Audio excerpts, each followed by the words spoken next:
दिसतीया भारी नेसूनी साडी, काळजाचं पाणी पाणी करतीया पोरही.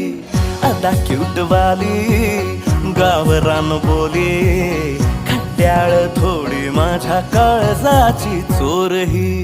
थोडं माझ्या पिरमत पड तू ग बाई, खुळ्यागत झाला मन तुझ्याच पायी.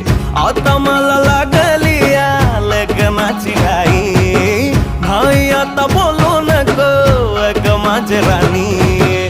होशील का या पठ्याची सोबर घरवाली. मराठमोळी थोडीशी साधी भोळी, स्वागताचा भारी बायको पाहिजे नखरेवाली. मराठमोळी